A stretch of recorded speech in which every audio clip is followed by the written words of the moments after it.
turma, decidi não sair para aula, não correr risco é, em cima da hora. E eu estou disponibilizando agora, fazendo uma montagem, vou fazer, e disponibilizar a aula que seria dada presencialmente hoje, né? A aula dessa semana. A prática vai ficar para a semana que vem. Tudo bem? Um grande abraço. Temos que passar por ela mesmo para desfazer alguns conceitos equivocados que a gente tem. A gente precisa é, é, esclarecer, porque tem coisas assim que são confusas mesmo, né? Na exploração. Por exemplo, o caso de derrubada e abate, que pode ser uma atividade, a atividade em si do abate, ou posso estar me referindo a toda aquela parte que não é só o abate, de preparação para o abate, preparação do abate e abate em si, e a etapa, né? Tá na derrubada, então tá na etapa do abate. Aí tem o abate em si, propriamente dito. Corte raso e desmatamento, a gente tem que saber a diferença, né, de corte raso para desmatamento, desmatamento e desflorestamento, também modas, né, que acontecem, né, exploração e colheita, que é uma confusão também, exploração de madeira e devastação. A gente passa por essas etapas aí. Então, a atividade de abate ou derrubada é a primeira atividade do corte florestal, quando as árvores em pé são derrubadas. E eu posso estar utilizando, aqui no caso aqui eu estou usando um abate semi-mecanizado, né? Que é utilizando motosserra, ou até hoje em floresta natural, embora isso aqui não seja, não me parece ser uma árvore. Não, pior que é assim, acho que é pau-jacaré. Não, mas não sei. Mas ou totalmente mecanizada, como em floresta plantada, em floresta natural. De um jeito, em floresta plantada, cada vez mais mecanizado. Em floresta natural é limitado a semi-mecanizado. Na fase de abate, das árvores são derrubadas ou abatidas, e também pode ser destopadas, que é a separação da copa. Então, tudo isso pode ser, eu posso chamar o abate só o abate, ou pode chamar também as coisas prévias e pós o abate dentro de uma atividade geral. Então, ela pode ser destopada, que é a separação da copa, pode ser desgalhada, pode ser torada ou traçada, que é a mesma coisa, ou seccionada, que é a divisão em tora, né? Podem ser empilhadas. É a primeira atividade da exploração florestal para alguns. Para alguns, a primeira atividade é o abate ou a derrubada, né? Desbaste, então, o abate está aqui, que pode ser uma atividade ou toda uma fase, né? Desbaste já é outra coisa. Desbaste é quando pode ser seletivo ou sistemático, quando eu corto partes da população, em geral aquelas que já estão suprimidas, se for seletivo, aquelas que já estão suprimidas para dar espaço às outras que tem já estão numa posição superior, né? Eu dou espaço para elas poderem crescer mais, diminuir a competição. Se for sistemática, pode ser em linha. Uma linha eu tiro, deixo outra linha, tiro uma a cada duas. Mas o desbaste é uma atividade que pode dar um rendimento parcial, né, intermediário, e que eu tiro parte da população para favorecer a população remanescente. Eu uso desbaste em pinos, em população de pinos, em floresta plantada. Em floresta natural eu não uso desbaste. Na prática, não existe essa operação, desbaste de floresta natural. Ele pode ser seletivo, né? É um trato silvicultural praticado em floresta plantada e tem como objetivo favorecer o crescimento, como eu já disse. Corte raso já é outra coisa. Corte raso é quando num sistema monocíclico, eu derrubo todas as árvores de um determinado talhão, de um determinado compartimento da floresta. Derrubo todas as áreas para depois, ou via rebrota, ou via plantio de mudas, começar uma nova rotação. Ao final da rotação, então, eu faço o corte raso. é uma atividade intermediária do sistema monocíclico, né? É uma atividade intermediária do sistema todo monocíclico. Desmatamento, não. Desmatamento ou desflorestamento. Desflorestamento, o pessoal que gosta de chamar de nome bonito, né? A floresta, então tira a floresta, é o desflorestamento. Aí desmatamento é porque o caboclo, ele não chama floresta, ele fala mata. Lá na mata, eu moro na mata, lá na mata é assim assado, né? Então, é a remoção da floresta natural para outros usos, para conversão, né? Para outros usos, né? Pode ser para construção de alojamento também, implantação de uma indústria, ou para pastagem, cultivo, alguma outra coisa assim. Exploração florestal. Aí é o conjunto de trabalhos executados durante a colheita de produtos florestais, por Souza aqui. É o conjunto de trabalhos executados durante a colheita florestal. O que é exploração florestal? Ou é o conjunto de operações efetuadas no maciço florestal, segundo Tanaka, né? Visando preparar e transportar a madeira até o local de utilização com a aplicação de técnicas e padrões estabelecidos, tendo por finalidade de transformar no produto final. Está usando exploração aqui e está pensando mais em floresta plantada também, né? Mas também está uma conta para a floresta natural também. Alguns autores consideram a abertura de estradas e o transporte parte da exploração. Outros não consideram. Então, exploração florestal aqui, nesses dois aqui, pode estar contemplando ou não, há quem separe. E floresta natural, a gente tende a juntar construção de estrada à exploração, porque a autorização vem junto. Você não pode nem construir estrada e nem pode abater antes da autorização de exploração. Como ela vem junto da Altex, já te dá as duas coisas, em floresta natural sempre é junto, né? Exploração e estrada. Exploração seletiva. Exploração seletiva é o que a gente faz em floresta natural. A gente faz exploração, não é desbaste, é exploração seletiva. A gente seleciona alguns indivíduos que obedecem determinadas características, né? Para serem aproveitados na indústria de serraria. Esse aqui é o sistema de classificação basicão da FAO, né? Que a exploração pode ser seletiva ou corte raso, floresta natural, floresta plantada. A regeneração natural ou artificial, a regeneração natural quando eu deixo haver rebrota, ou as mudas que já estão lá esperando a clareira para poder crescer, ou artificial quando eu produzo muda e insiro. E o favorecimento aqui, que a gente já considera como trato silvicultural, de baixa intensidade ou de alta intensidade. Essa é a classificação da FAO.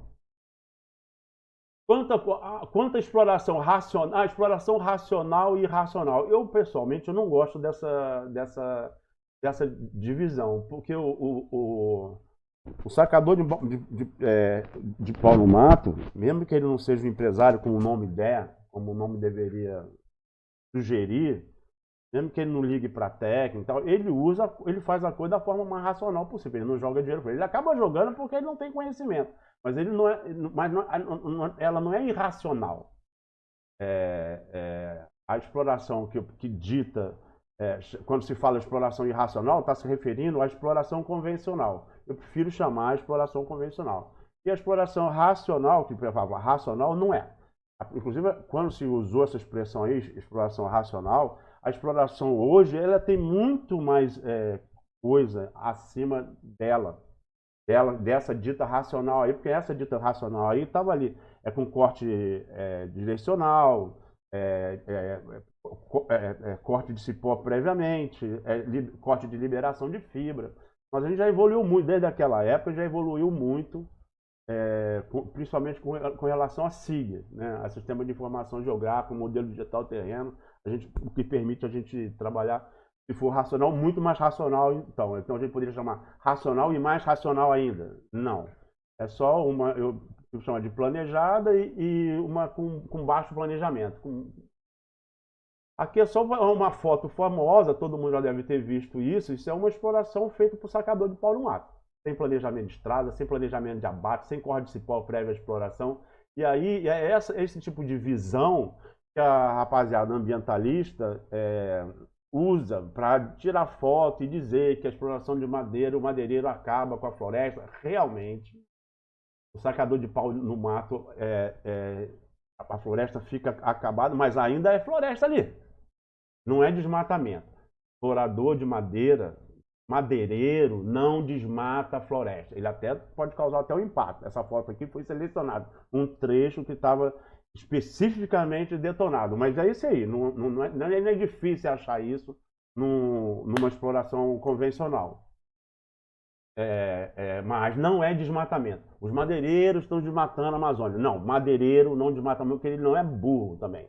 É irracional de jogar dinheiro fora. Ele vai só tirar a madeira que ele quer. Sem técnica, sem planejamento adequado, mas ele não desmata. E aqui é uma exploração, a área de uma foto, que aqui dá para ver um pátio aqui, locagem, onde foi feita a exploração. E se você não dá de cara com um pátio, não dá de cara com um toco, se você não está acostumado, você nem percebe que aquela área foi explorada, né? Então, essa definição de exploração racional e irracional, eu acho que não é bem isso. É com planejamento ou sem planejamento nenhum, ou com graus diferentes de planejamento. Exploração sustentável, a gente fala, né, que é uma meta a ser seguida sempre, ser procurada sempre, né? Mas aí, quando a gente vê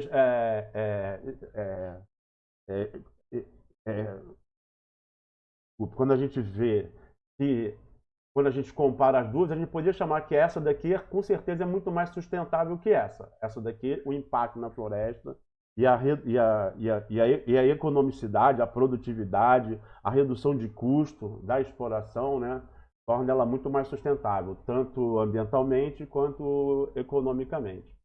Exploração de baixo impacto ou de impacto reduzido são outros nomes que dão para essa mesma tipo de atividade. Falaram de baixo impacto, aí o pessoal achou, não existe baixo impacto em exploração, então tá bom, vamos chamar de impacto reduzido. Sistema de exploração, quando eu estou falando de sistema de exploração, eu estou falando de tudo. Tudo mesmo. Um sistema, muitas vezes a gente confunde sistema com um sistema computacional. Quando a gente está falando de um sistema computacional, a gente tem que especificar. Não, um sistema computacional. Porque quando a gente fala um sistema de exploração, a gente está falando de tudo, inclusive dos softwares utilizados. A gente está falando das máquinas, das atividades, como é que são divididas, dependendo da população que eu estou tendo, se é plantada, se é natural, se é plantada de pinos, que eu vou fazer desbaste, ou de eucalipto, que eu não faço desbaste. Então, dependendo da espécie, do objetivo, o que eu quero, eu vou definir equipes, equipamentos adequados e vou ter, eu posso até querer ter um sistema mais moderno, posso ainda não ter condição de ter um sistema mais moderno, e aí eu vou ter um outro sistema. Mas quando eu falo de sistema, eu estou falando de tudo. Máquina, equipamento, pessoa, equipe, formulário, sistema computacional, né, programas, etc., espécie, sistema silvicultural. O sistema silvicultural também está dentro também vai influenciar, desculpa, está dentro não, o sistema silvicultural também vai influenciar no meu sistema de exploração. A gente precisa padronizar, porque quando a gente não tem definição padronizada, chama uma coisa querendo falar outra, e quando faz confusão, tipo exploração madeireira e desbaste,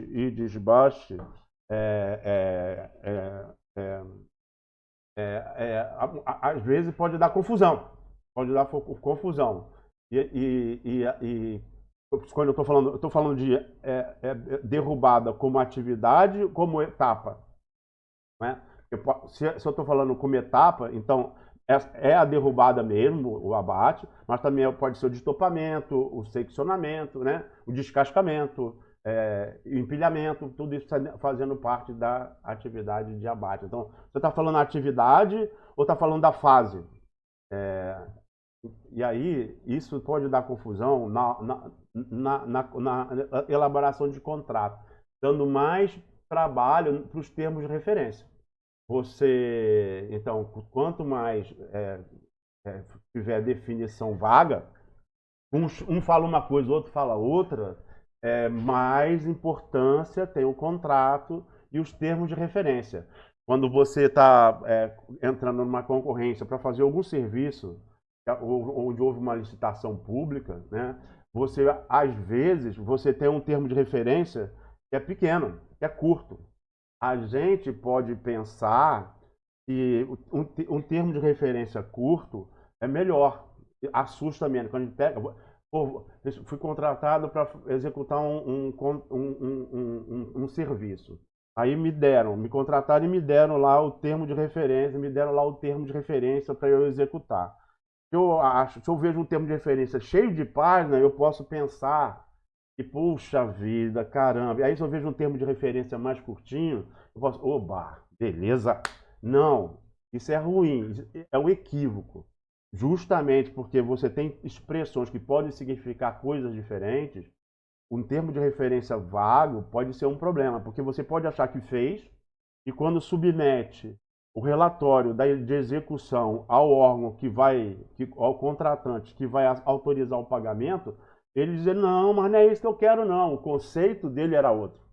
Quando ele falou alguma coisa, ele estava querendo dizer outra, e aí você não fez o que ele disse. E aí pronto, como é ele que tem que autorizar, você vai fazer a última coisa que se faz no mundo, no mato, é voltar para o mato para corrigir problema.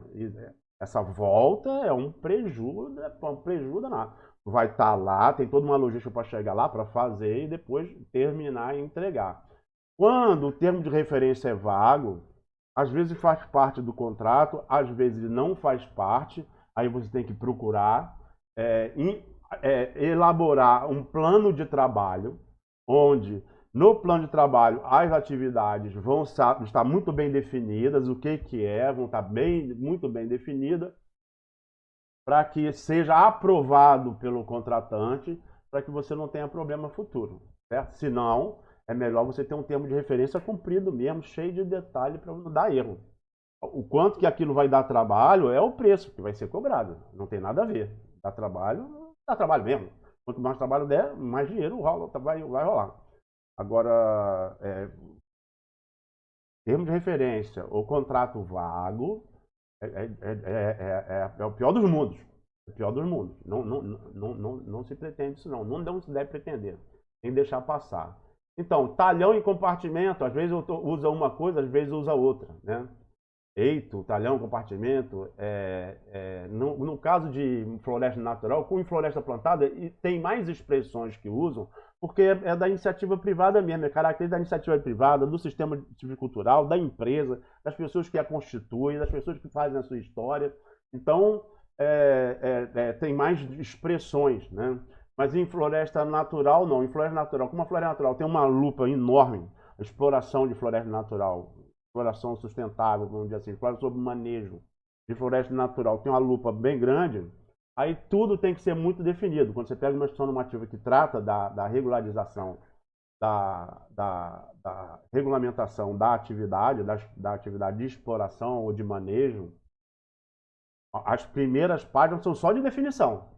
São só de definição. E aí você não usa compartimento, não usa talhão, não usa essa expressão. Você usa área de manejo florestal, unidade de manejo florestal, que é uma para cada propriedade, unidade de produção anual, que é a parte da floresta que você explora por ano, e unidade de trabalho, que é a subdivisão da unidade de produção anual, a subdivisão administrativa, quando a unidade de produção anual é muito grande.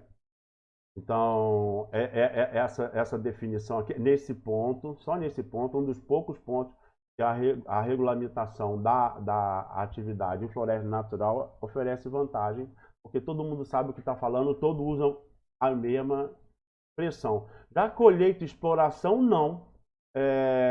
Colheita seria adequado, né, como Malinowski sugere, né, para floresta plantada, e exploração seria adequado para a floresta natural. Como eu faço exploração de recurso vegetal, ou exploração de recurso da fauna, ou exploração da fauna ictiológica, né, de peixe, ou exploração de minério. eu não estou plantando, eu não estou criando, eu só estou explorando um recurso natural. Mas a Justiça Normativa que trata do manejo da Amazônia, pelo serviço, pelo IBAMA, que é o regulador federal, trata de colheita. Aí usa que não, a gente vai chamar de colheita porque a colheita esse nome colheita se coaduna com a exploração sustentável. Uma bobagem sem tamanho, né? Colheita porque você planta, eu concordo com a proposta de colheita ser o que você plantou, exploração ser o que você não plantou, você está usando o recurso, você está explorando de uma forma com mais planejamento, de uma forma mais sustentável, uma forma mais delicada, né? Com menos impacto, porra, que legal, mas continua sendo exploração de um recurso. E não é a mudança de nome que melhora a atividade. No caso de floresta natural, já se chamou só de autorização de exploração, depois aí ficou manejo, aí esse manejo ficou só sob manejo, aí esse manejo ficou queimado, porque ninguém fazia manejo, coisa nenhuma, aí se chamou bom manejo, a Embrapa até usa essa expressão, bom manejo, projeto bom manejo, aí depois virou manejo de baixo impacto, aí depois não pode manejo de baixo impacto, que abate sempre causa impacto, então manejo de impacto reduzido, aí depois manejo de precisão, quando entrou SIG, tudo é manejo, aí depois também tem manejo de uso múltiplo, tudo é manejo. Eu posso manejar uma floresta, eu posso manejar a floresta com mais planejamento, com menos planejamento, com mais aproveitando melhor o recurso, né? Isso tudo está dentro do manejo e o nome não significa muito. Então, aqui é o que eu falei já da colheita e da exploração sugerida pelo Malinowski, mas que a gente pode adotar, mas a instrução normativa que trata de floresta natural não adotou. Então, a influência do meio ambiente na exploração florestal. O relevo influencia bastante. A gente vai ver isso na parte de estrada. E não só influencia na parte de estrada, quanto mais acentuado, acidentado, mais estrada você vai ter que colocar, porque para garantir a rampa máxima que a tua composição veicular de carga é capaz de subir, mas maior vai ter que ser o trecho, a seção da estrada entre curvas de nível. E aí, o que é isso aí? É mais tempo de transporte, é mais gasto na construção, é mais gasto na manutenção, é ruim. Ah, então se eu pudesse ter uma área totalmente plana, também não é bom. Não é bom como uma área que, se você pensar numa área totalmente plana, você vai drenar a água da chuva para onde? As nossas estradas são estradas de chão. Então, porque elas não se pagam se asfaltado. Então, a gente tem que drenagem, a gente vai ver lá na frente, é a grande expressão de estrada. E se você está numa área totalmente plana, você vai ter problema de drenagem. Tá certo? Ou mais problema de drenagem. Vento e chuva, ou mais custo, porque você vai ter que suspender a estrada, né? Vento e chuva dificultam. Bom, no caso de floresta natural, na época da chuva nem pode, na época de floresta plantada pode dificultar, claro, mas cada vez mais, o que não quer dizer que seja sempre dentro de uma cabine, mas cada vez mais na floresta moderna, a exploração florestal em floresta moderna, em grande empresa, o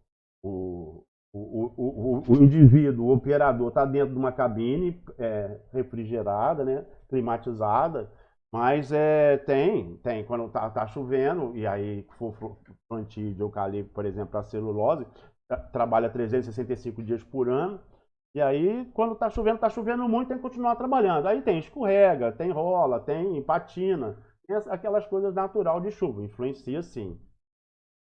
Também quando não está chovendo, temperatura elevada também influencia também no cansaço. Se você está trabalhando em floresta natural, por exemplo, atividade que é pouca coisa mecanizada na floresta natural, censo florestal, por exemplo, fazer na chuva é muito mais confortável. Inventário fazer na chuva é muito mais confortável. Quando está chovendo demais, está perigando, tá ventando e chovendo demais, tá em árvore caindo, aí é melhor não. Mas uma chuva normal é muito mais confortável trabalhar na chuva do que trabalhar na seca em função do calor. A hidrografia influencia de diferentes maneiras, né? Diferentes maneiras. O transporte tende a ser bem mais barato, né? Por meio de hidrovia, né? Aqui estou usando uma chata aqui, uma balsa, né? Uma chata, né? E aí, se for rio abaixo, é só vai descendo, e normalmente no norte sempre rio abaixo, o transporte, né? Para ir para rios cada vez mais largos, para chegar na indústria, né? E aí eu vou usando igarapés cada vez mais estreitos e vou juntando, e nisso vou juntando cada vez mais, até antigamente não usava chata, não se usava chata, não se usava balsa, né, que eu estou falando, usar só árvores que faziam tipo um cercado boiando, né? E faziam tipo um cercado e amarradas com cabo de aço, né? Para não se desfazer. E aí um motorzinho descendo, porque é rio abaixo mesmo, só conduzindo aquele mar de perder de vista de árvore abatida que veio de cada igarapézinho, né?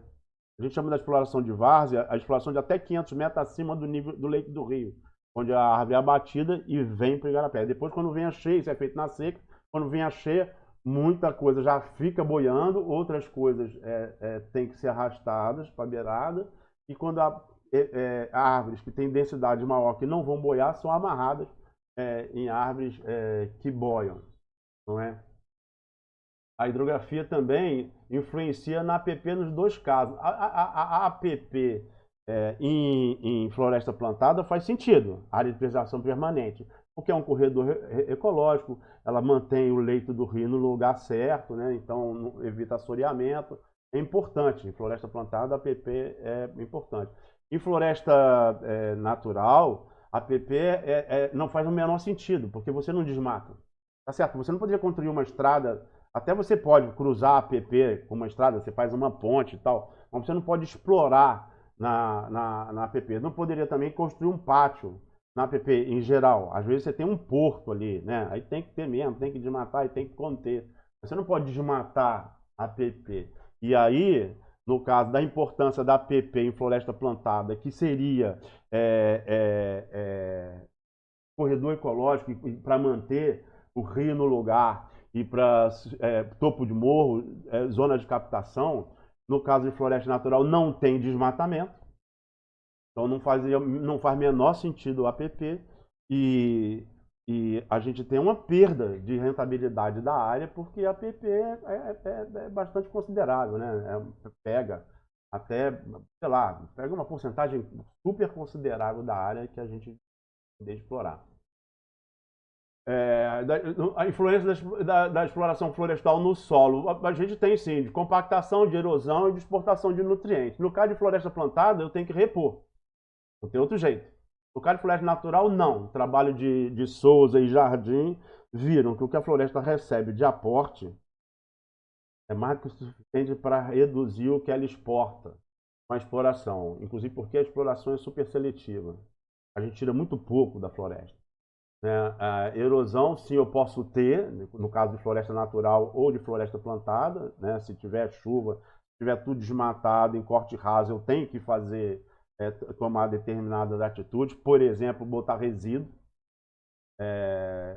para cobrir, né? Botar resíduo para cobrir, né? Para resíduo das árvores, né? Para cobrir o solo, para diminuir o impacto da chuva na erosão, porque se eu faço corte raso, se eu não faço corte raso, a erosão é menor, mas de qualquer jeito a densidade de árvores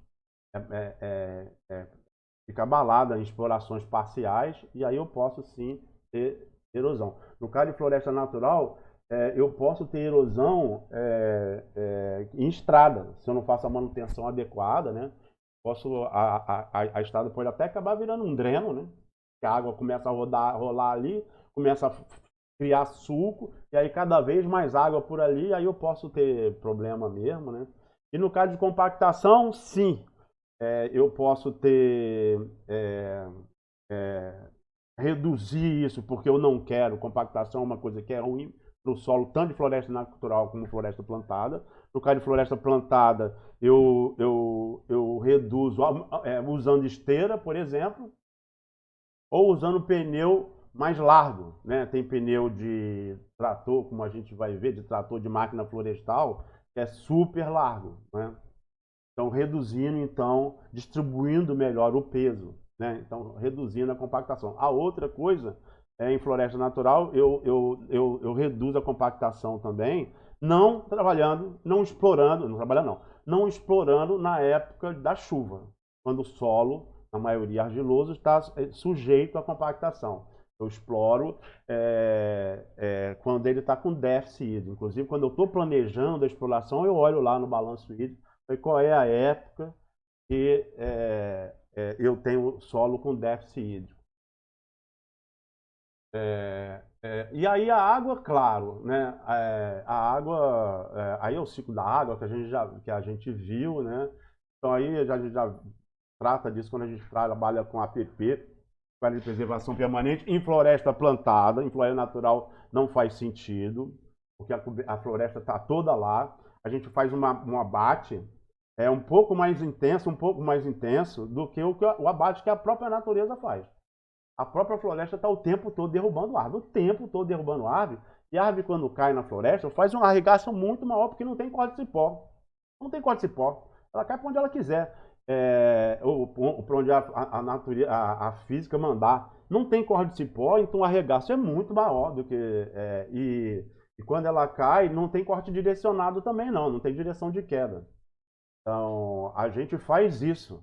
A gente faz corte direcional, a gente corta cipó antes, né, direciona ela clareira natural ou alguma coisa assim, sempre de forma planejada para diminuir o impacto. Certo?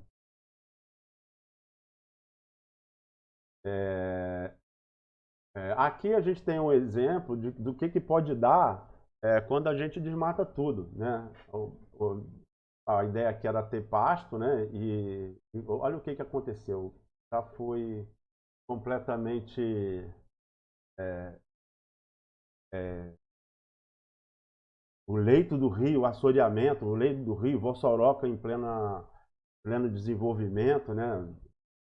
Vindo por aí, e aí o próprio agricultor ou pecuarista que precisa d'água para, de repente, quando ele era pequeno, ele até é, é, tomava banho no igarapé, que agora não tem mais. Agora seca numa determinada parte, assoreou, ele agora não tem água para a agricultura dele. Aqui a gente já viu essa foto aqui, uma foto de exploração seletiva em área de várzea, né? Em área de terra baixa. E a gente vê também que aí lá mesmo que não tem estrada mesmo, é tudo por igarapé, o impacto da exploração é muito menor e tem confusão aí, por causa da APP, da Área de Preservação Permanente. O Serviço de Patrimônio da União e o Ministério Público andaram no Amapá, principalmente, mas andaram no Amapá, no Pará, andaram tratando dessa questão, né? Da interpretação dessa questão, porque tem família que vive da exploração seletiva de madeira e o impacto é praticamente nulo, né? Que essas famílias impõem à floresta. É muito melhor que fosse agricultura, que fosse qualquer outra coisa, e não pode nem ter direito à terra porque é APP, é patrimônio da União. E quanto mais, então, você não pode ter APP, não pode ter propriedade porque é APP, não pode dar título de propriedade porque está na APP, não pode explorar também porque está na APP, e aí como é que vai licenciar, né? Mas o Serviço de Patrimônio da União e o Ministério Público Federal, no Amapá e no Pará, fizeram e estão fazendo um bom papel para resolver essa questão, esse impasse. Exploração florestal e meio ambiente, no arpoeira, claro, corte raso, assim, claro que vai ter na época da seca, na época da lama na época da chuva vai ter lama, na época da seca vai ter poeira. Não tem, a poeira sobe, depois desce. Gases também, resultantes da combustão. Então, mas o impacto é sempre pontual, né, no tempo e no espaço. Ele é pontual no tempo e no espaço. Houve exploração, no caso de monociclo, que é o mais extremo, no caso de monociclo houve exploração, depois vem a rebrota, a condição da rebrota ou o novo plantio, né? E aí são espécies de rápido crescimento, logo aquilo já desapareceu, já não tem mais, né? E retirada de sombra também, isso aí é tudo, é verdade, né? É a mesma coisa de ruído, embora cada vez mais tenham máquinas com redução de ruído, né? Na vegetação, se for floresta plantada, é, é, a floresta é plantada, é um agroecossistema. Então, você tem que pensar na floresta até como você pensaria, sei lá, em soja, em cana, em algodão, em pasto. É um agroecossistema. Ele não é feito para ser parecido com a floresta. Então, o empobrecimento da exploração florestal no meio biológico, da atividade florestal no meio biológico, em caso de floresta plantada, monocíclico homogêneo, a mesma espécie, seria semelhante a de qualquer outra cultura, sendo que ele não é semelhante, ele ainda tem uma vantagem, porque o ciclo de exploração é muito mais espaçado, o ciclo de corte é muito maior do que no plantio de soja, no plantio de milho, no plantio de qualquer outra desses cultivares agrícolas aí. No caso de exploração natural, então, novamente o Jardim e Souza também fizeram uma boa revisão dos impactos da exploração no meio biológico, e eles concluíram que não tinha nenhum estudo que comprovasse isso. Essa onça aqui que está aparecendo aqui, ó, isso aqui é de uma irresponsabilidade absurda. Absurda. Você tem que pensar, em vez de você olhar isso daqui, você tem que pensar que é um problema do Brasil, que confunde caminhão toureiro com sinônimo de impacto. Isso é por causa da própria televisão. Que bota lá, caminhão toureiro, motosserra, árvore caindo, fogo, bicho queimado, bota tudo num pacote só, mas na verdade, em floresta natural, em floresta plantada, realmente é um agroecossistema, só que tem vantagem em relação às outras culturas, porque o ciclo é muito maior, né? Fica muito mais tempo coberto do que não coberto. O que não fica coberto na hora da exploração é uma parte menor da área cultivada, é uma parte menor, não é igual soja que você cultiva tudo, é uma parte menor, o milho que você desmata, ou cana que vai tudo, é só um seteavo, né, ou mais, né, ou menos, quer dizer, ou menos, e é por pouco tempo, que é espécie de rápido crescimento, mas ali é um agroecossistema, ali não é para ter fauna, pode até ter, e tem mesofauna e tudo, até bicho que passa por ali, mas não é para ter, ali é para cultivar, como também não é para ter em outros cultivos, que quando tem usa até veneno para tirar, aí até pior ainda, vai usar veneno, já vai sujar o ambiente, sujar o igarapé, e por aí vai, matar peixe e por aí vai. No caso, em floresta natural, é justamente a exploração florestal, o manejo florestal, que tem a função benéfica na floresta, porque ele conserva. O Estado pode até dizer, não, aquilo ali é uma reserva. Quem cuida? Quem garante? Quem não deixa entrar? Quem tem perna para fazer isso? Ainda mais se são áreas grandes. Quem? Aonde? Qual que é que tá segura, que está totalmente segura e que não tem invasão para caça, tal, que não tem? Atividade florestal, manejo florestal, mantém movimento na floresta. E mantém a floresta, e é só quem nunca andou numa floresta natural, mesmo na época da exploração, que a exploração é seletiva, tá certo? Pode dar algum susto até na hora que está a motosserra tocando, caminhão passando e tal. Mas é no dia seguinte, quando você sai, tem rastro de bicho na estrada. Você anda no mato, você tá vendo bicho. Sabe como? É só olhar. É só olhar e ver a diferença. Ah, talvez aquele... Fernando Jardim não acharam, não. Não acharam. E quando a gente anda no mato, a gente também não vê. Eles fizeram uma revisão sobre isso, sobre os trabalhos que foram feitos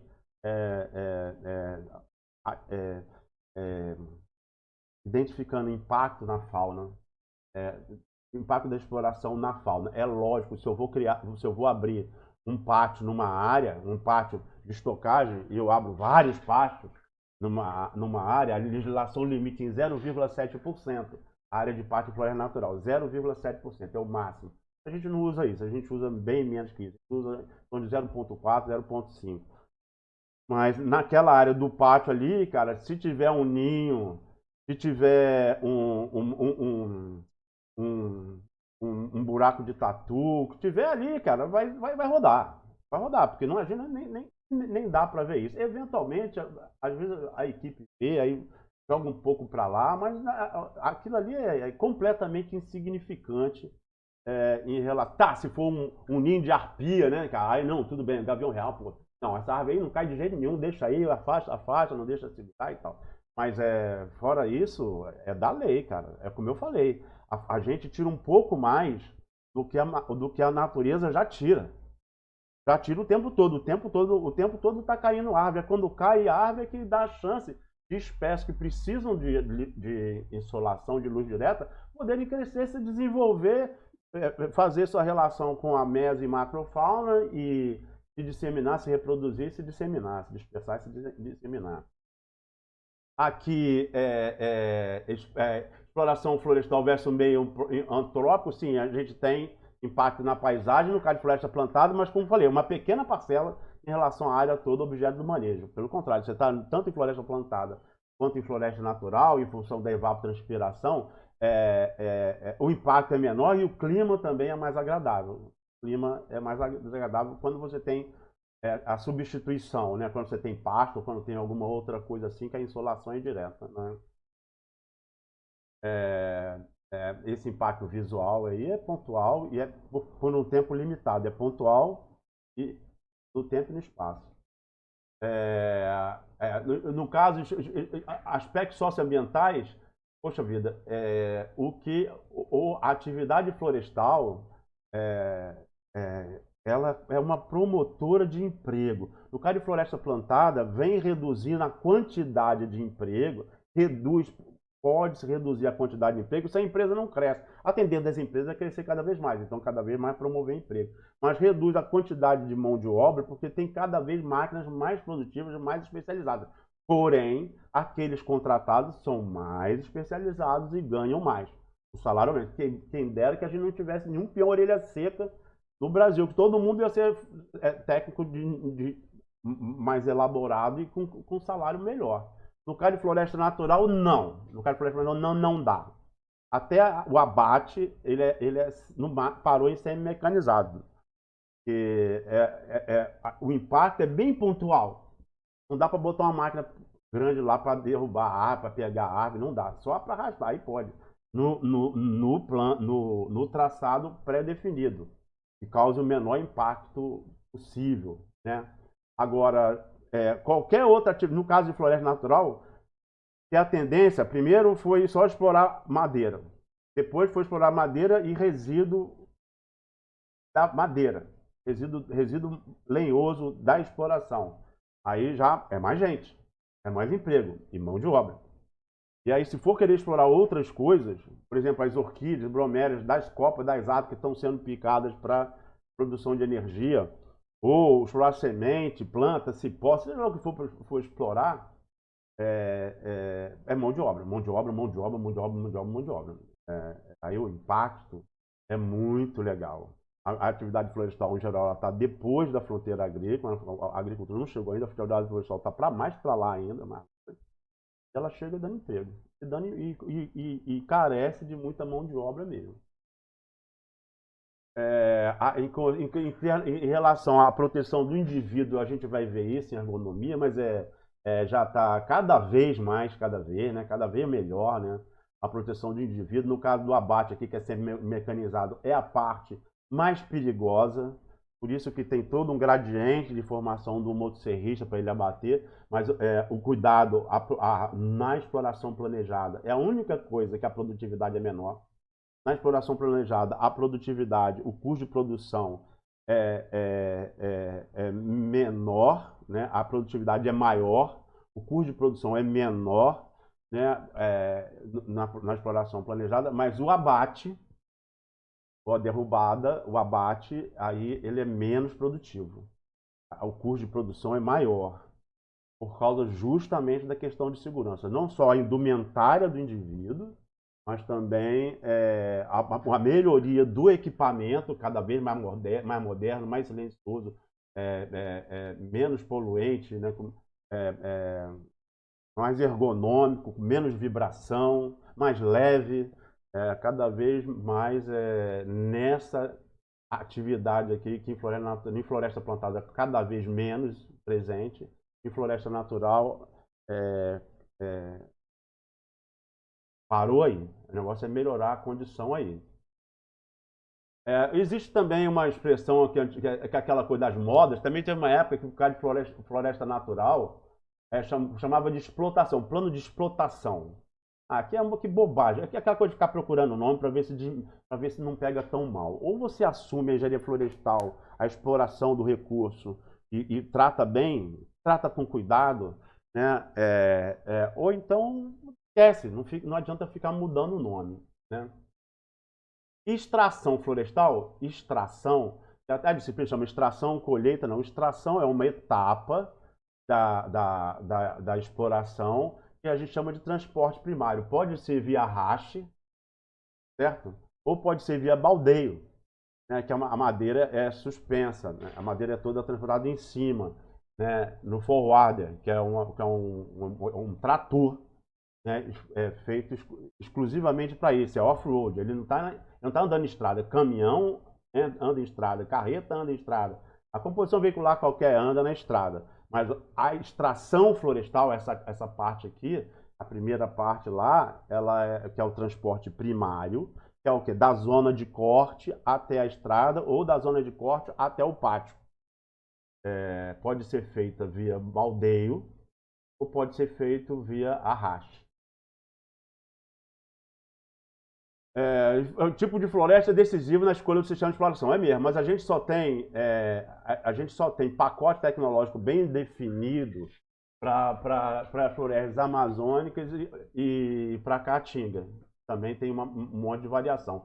Nos outros, embora a gente possa, o sistema da Amazônia poderia ser adaptado não só ao cerrado, como a mata de araucária ou mata atlântica, ou o sistema amazônico, né? O sistema de caatinga, no meu entender, poderia ser adaptado também para o cerrado, né? Dependendo da floresta, do que quer, como quer. Você vai entrar com mais tecnologia, com menos, que no caso da caatinga não se faz corte raso, não se faz condução de rebrota, não se faz censo de jeito nenhum, né?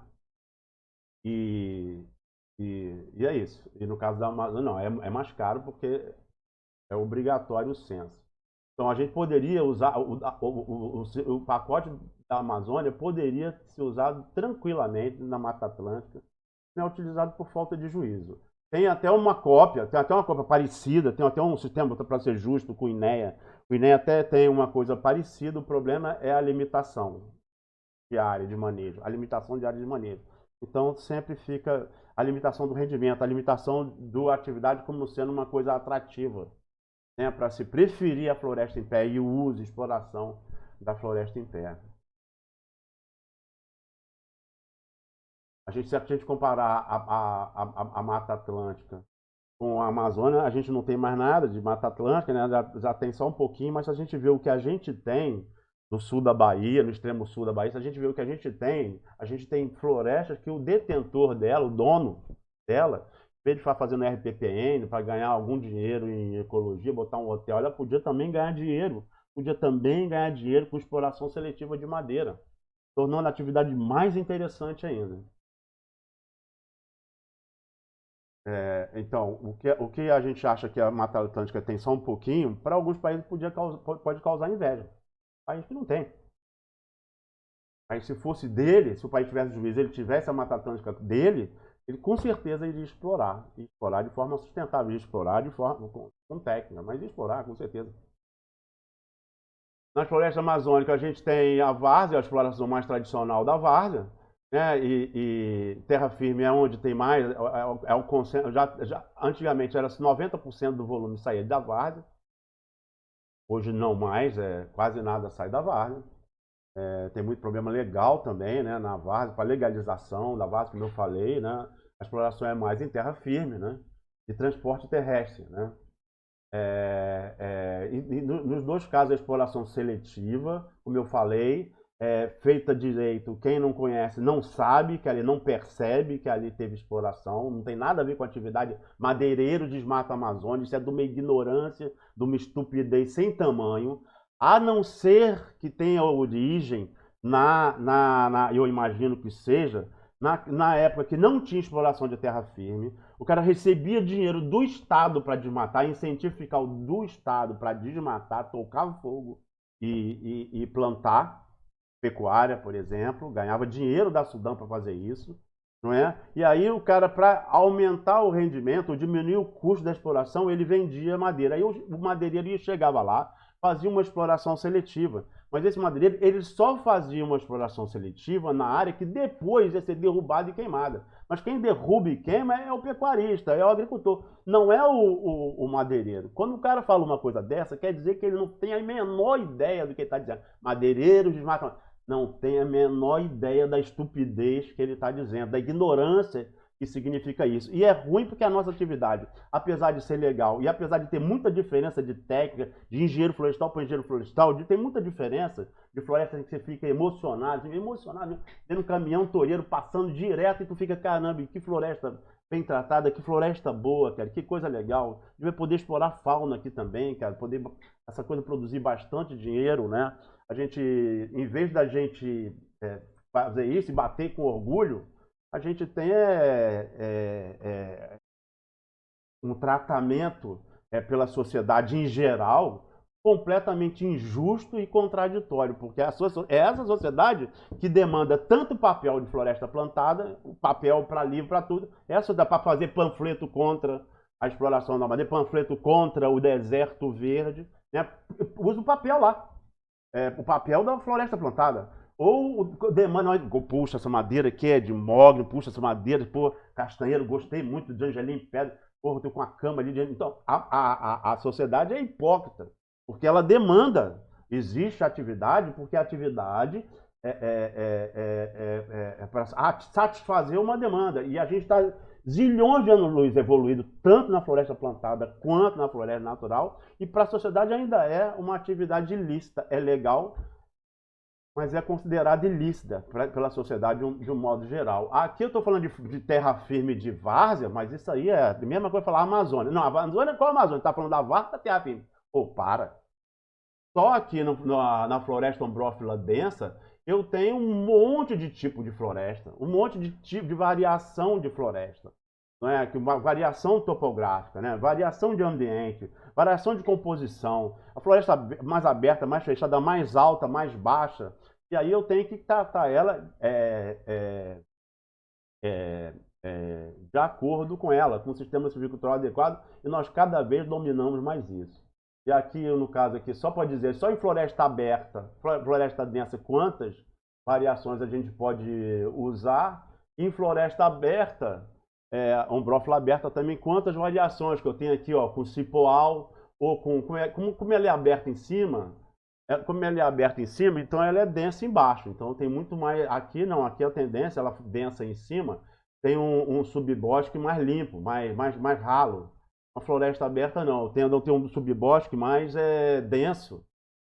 Desculpe, numa floresta aberta tem um subbosque mais denso. Ou aí quem vem dominando? Ou é cipó, ou é palmeira, ou é banana sororoca, ou é tabocal. São as 4 faces que eu tenho em floresta aberta, né? Floresta ombrófila aberta. cada uma delas também tem sua característica, né? Então, quanto mais você aumenta a sua lupa, mais você vai percebendo a diferença. E essa diferença é tamanha que você não consegue uma UPA, falei lupa antes, agora estou falando, você não consegue uma UPA igual a outra. Não consegue. Uma UPA tem uma estrutura e a outra UPA, mesmo que seja na mesma floresta, na mesma face, uma UPA tem uma estrutura horizontal, que eu estou falando de composição florística, uma outra UPA do lado dela, contígua a ela, tem uma outra composição florística, tem uma outra estrutura horizontal. Então, floresta nativa de tempo cerrado, mata de araucária, a gente chama de mata da araucária por causa da araucária, que daí resolveram proibir ou restringir bastante. E aí a tendência do agricultor, quando vê uma araucária, como ele não pode derrubar, quando ele vê uma araucária ele já corta, porque ele sabe que se deixar ela crescer aquele pedaço ali, ele não vai poder mexer na terra dele, ele poderia explorar. Sempre é assim. Cachorro correndo atrás do rabo. Em vez da legislação, da política, fazia o que José de Arimateia Silva, certa feita, ensinou, nós temos que parar com a legislação, ele estava tratando especificamente do manejo da Amazônia. Mas ele vale para tudo. Nós temos que parar de ficar criando legislação para dificultar a vida de quem está fazendo errado. Isso não funcionou, não está funcionando e não vai funcionar. A gente tem que passar a fazer a legislação para facilitar a vida de quem quer fazer correto. Em vez de tentar prejudicar quem está fazendo errado, vamos tentar facilitar a vida de quem está fazendo correto. Aqui o cerrado também, que a coisa, quem disser que tem pouca biodiversidade para alguém que estuda cerrado, está no sal. A gente que está acostumado com a Amazônia, está acostumado com a Amazônia, quando olha assim, Amazônia, Mata Atlântica, quando olha o cerrado, acha até que de repente na Caatinga tem mais coisa para tirar, né? Mas quem está no cerrado discorda disso, quem faz avaliação de biodiversidade de farmacêuticos, de frutos, né, até de fauna mesmo, sempre enaltece. Então é só quem conhece é que pode falar alguma coisa. Quem conhece. Quem não conhece fica falando o cerrado, como eu estou falando agora. Então já estou dizendo que eu conheço e a gente também não tem pacote tecnológico para definido, né, como a gente tem para a Amazônia e para a Caatinga. Né. Ainda floresta Mata Atlântica Caatinga já falei. Aqui a Caatinga, que é no ecossistema, mas a gente também, quando a gente generaliza a Caatinga, a gente vai olhar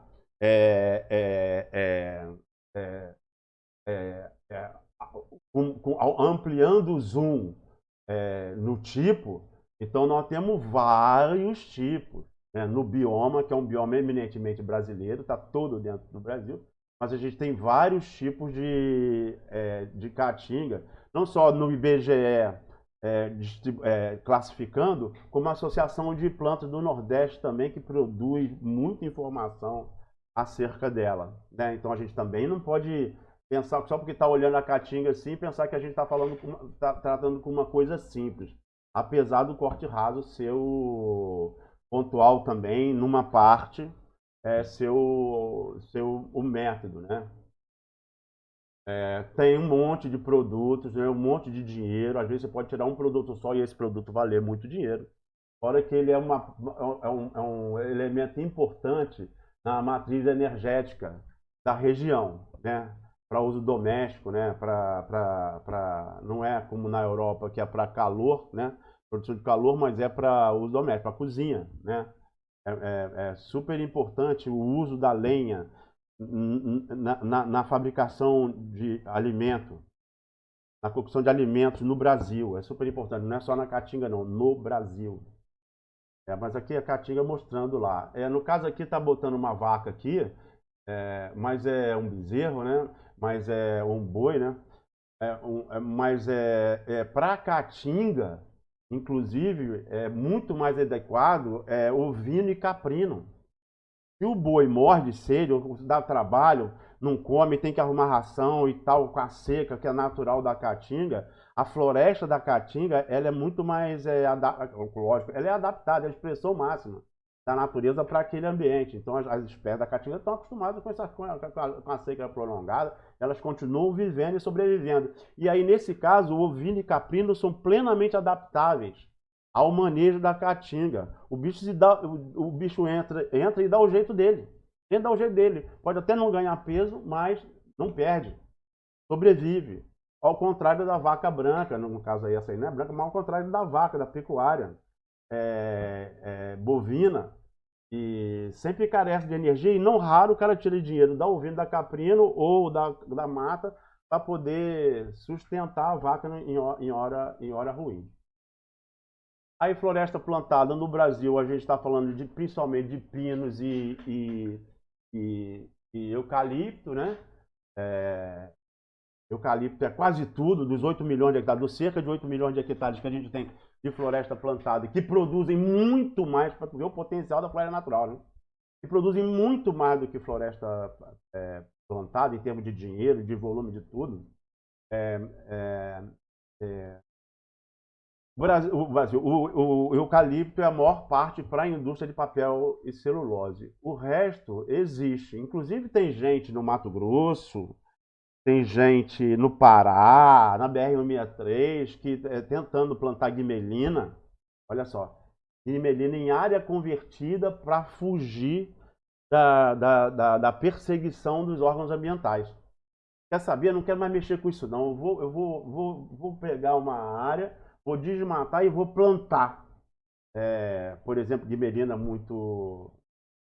foi bastante plantada. Aquele pinho cuiabano também, foi plantado. Para aí eu vou plantar porque eu me livro dessa coisa além de eu especificar o meu produto, eu me livro da perseguição dos órgãos ambientais, né? A gente ainda tem, agora a gente está cada vez mais na parte de eucalipto, cada vez mais evoluído, né, com plantio clonal, né, substituindo plantio de semente, né, nem tem demanda, não. A demanda por clones não consegue ser atendida, então acaba usando muita gente planta semente, mas queria ter muda de clone por causa da homogeneização do plantio, né, e produtividade, homogeneização de um modo geral, e facilidade de exploração, né, do planejamento, né, superior. Lembrando que aqui eu estou falando de agroecossistema, eu não estou falando de floresta natural. Então aqui, quanto mais especializado, melhor. Inclusive com, como é que chama? Transgênicos. Inclusive com transgênico. Existe também, até na agricultura do feijão, existem transgênicos que são resistentes a determinadas patologias, que eu tenho que usar veneno, que eu tenho que usar remédio, que eu poderia não usar se eu usasse um transgênico. E também o transgênico, também a rapaziada ambientalista do preconceito, da moda, de pegar o papel do eucalipto e fazer panfleto contra o eucalipto, contra transgênico, contra aquelas coisas lá. São essas coisas que a gente assistiu o tempo todo. No caso de eucalipto, a gente tem predominância do sistema de tora curta, né? Aí no floresta plantada ainda pinos, né? Geralmente em regime de desbaste, sem poda, mas com desbaste. Aí vai ir tirando e tirando ganhos parciais, ao mesmo tempo que dando espaço para que a população remanescente, os indivíduos remanescentes, possam atingir maiores volumes para a serraria. Que aí, no caso de pinos, predominância do sistema de tora comprida, ou árvore inteira. A gente vai ver a classificação dos sistemas. A gente tem uma publicação anual da IBA, que é a Revista Brasileira da Indústria, a Revista da Indústria Brasileira de Árvore, né? Onde a gente tem muita informação sobre floresta plantada. Infelizmente, a gente tinha que ter muito mais área plantada, do que a gente tem. E uma certa feita eu vi uma discussão dentro da Secretaria de Produção Sustentável, no Ministério do Meio Ambiente. Não foi nessa gestão, foi na gestão retrasada, gestão passada, não foi nessa gestão, na gestão passada, ou retrasada, né? Não foi nesse governo, passado, né? Como que ia fazer dentro da Secretaria de Desenvolvimento Sustentável, do Ministério do Meio Ambiente, Secretaria de Produção Sustentável, não, SDS, Secretaria de Desenvolvimento Sustentável, dentro do Ministério do Meio Ambiente, gente graduada discutindo como ia fazer para impedir, impedir ou reduzir o deserto verde. Estava se referindo ao eucalipto. Cana não é deserto verde, soja não é deserto verde, mas eucalipto é deserto verde. Como é que a gente vai fazer para impedir a expansão ou reduzir? Esse eu bato sempre nessa tecla, porque essa é uma questão muito séria. Um dia a gente vai ter que ir para a briga com vontade. Ir para a briga com vontade para ganhar essa guerra. Para ganhar, a gente só fica apanhando e ficando cada vez mais calado, mudando de nome, criando um nome mais bonito. Não vai adiantar. Quanto mais se recua, pior vai ficando.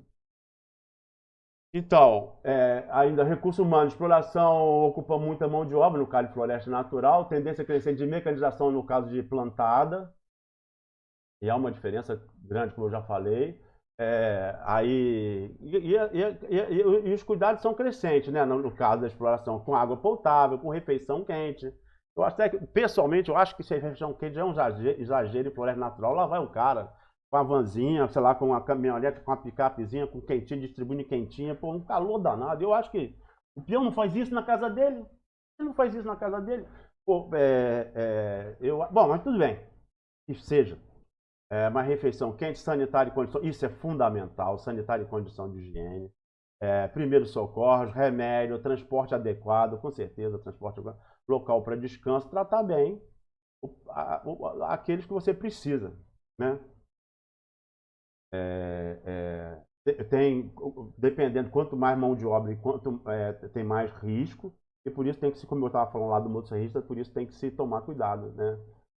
Para evitar acidente, diminuir, porque como tudo é muito planejado, no caso do manejo florestal, como tem que ser feito, não tem ninguém sobrando. Então, se alguém se machuca, mesmo que não seja grave, mas que tira ele daquele dia, daquele expediente, parou a equipe inteira. O grau de instrução, ainda no Brasil, predomina o grau de instrução baixo, né? O nível de informação influencia no treinamento, né? Quanto mais a formação do cara, mais ele pode se especializar, se treinar cada vez melhor, né? Nos controles, né? Você precisa do monitoramento, embora eu já falei, floresta plantada cada vez mais mecanizada, com mão de obra cada vez mais especializada. Mas esse predominância do nível do baixo nível de instrução, o baixo nível de instrução formal, como eu estava falando na floresta natural lá, você precisa do caboclo e que ele seja caboclo, que ele seja da área lá, porque ele conhece, ele tem noção de direção, sem bússola, ele sai e ele volta. Sabe como? Não todos, é claro, que também não dá para generalizar, mas é uma tendência dele conhecer várias espécies, dele poder dizer na hora que ele está falando para uma pessoa para onde é que ele vai, para onde é que ele for, onde é que ele viu determinada coisa, ele sabe o que ele viu no caminho para poder descrever. Como? Ele sabe onde é que ele pode botar a mão, onde ele não deve, ele tem que tomar mais cuidado, ele sabe, ele está acostumado, ele é nascido e criado no meio, então ele é muito útil. Se você der um terçado para ele, ele sabe como usar, sabe como afiar. Você pegar uma pessoa do centro urbano, quiser botar lá na atividade florestal, o risco é sempre muito grande. O risco é sempre muito grande. Esforço físico também. Aí é a questão que a gente vai ver lá na frente. Esforço físico tem atividade que não tem outro jeito. Abate semi-mecanizado. Esforço físico. Censo florestal, subindo e descendo pirambeira. Em floresta submontana, densa submontana, subindo e descendo pirambeira. Beleza, é esforço físico, mas aí o que a gente aprende, vai aprender, é trabalhar com esforço, monitoramento não só da máquina e do equipamento, mas monitoramento do indivíduo e o descanso adequado. Descanso e alimentação adequada. Eu aqui, então, recurso humano e exploração, incentivo, às vezes acontece, de negociação, né? Claro, como é importante tomar cuidado para não haver exagero e aí a provocar acidente, dar o tiro sair pela culatra, mas às vezes você tem que fazer mesmo, quando você está com uma agenda curta, aconteceu alguma coisa por algum motivo, uma solução de continuidade, mudança de metodologia, mudança de equipe, mudança do gerente, sei lá. E as coisas não aconteceram como normalmente acontece. A indústria de celulose, por exemplo, não pode parar. Então tem que estar o tempo todo sendo abastecida, e a exploração na floresta natural tem só aquela janela lá do déficit hídrico, que em geral é em torno de 3 meses a 3 meses e meio por ano. Tem que dar certo. E aí, quando não vai dar, aí vale a pena negociar com a turma. Aumentar o horário de expediente, diminuir a distância entre intervalos, quer dizer, não trabalhar muito comum, trabalhar de 15, ter um fim de semana de 15 em 15 dias, e não um fim de semana semanal, um fim de semana, todo fim de semana, quer dizer, né? Não todo fim de semana sim, fim de semana não, ou até um prazo mais longo, à custa de um incentivo financeiro ou à custa de negociação bom, depois eu desconto esse descanso aí, né? E também, tanto uma floresta como outra, a floresta natural, não quer dizer que ela não seja especializada, não. Cada vez é mais especializada. E quanto mais você especializa um peão para fazer e fazer bem feito aquilo que ele tem que fazer, mesmo que seja uma orelha seca, mesmo que seja um capacete amarelo, quanto mais você especializa ele para o seu sistema silvicultural, menos você quer perdê-lo, né? Então, mais estabilidade ele tem, e, em geral, vai aumentando. Isso também tem reflexo no salário. Né? Quanto à frota própria e frota de terceiro, é igual a alugar e comprar. Isso aí é conta. Tá? Isso é conta. Também tem a questão da preferência pessoal, mas é conta. E também disponibilidade, que às vezes você... uma área pequena, eu vou usar um skidder para explorar uma área relativamente pequena, um skidder. Não, você não vai comprar um skidder, você vai alugar um skidder, porque ele não vai se pagar, igual aquela plotter que eu estava falando anteriormente. Mas vai ser muito melhor você pagar a hora do skidder, né, para um terceiro, do que você querer arrastar no boi, no búfalo, querer arrastar no braço, querer desdobrar e arrastar na zorra, né? É muito melhor você pensar, fazer conta, e às vezes você até quer usar um skidder, mas não tem. Não tem a máquina que você gostaria, a máquina adequada para você alugar e fazer uso. É isso aí que eu tenho a dizer. A gente vai falando dessas coisas o tempo todo no decorrer da disciplina. Isso aqui é só aquele sobrevoo geral, que vale a pena dar um page down, né? Dá a pena dar uma passada, né? Uma passada correndo, para ver pelo menos as coisas mais importantes de nome inadequado, né? De denominação, essas coisas assim. Algumas coisas têm nome bem específico. Desbaste não é corte seletivo, desbaste é uma outra coisa, embora possa ser em aves colhidas seletivamente, né? Não desbaste sistemático, mas desbaste é uma coisa, exploração seletiva é outra coisa. Exploração seletiva é uma coisa, desbaste é outra coisa. Embora o desbaste possa ser seletivo, possa ser sistemático. E aí, aquele monte de expressões que a gente usou. Falou? Grande abraço. Tamo junto.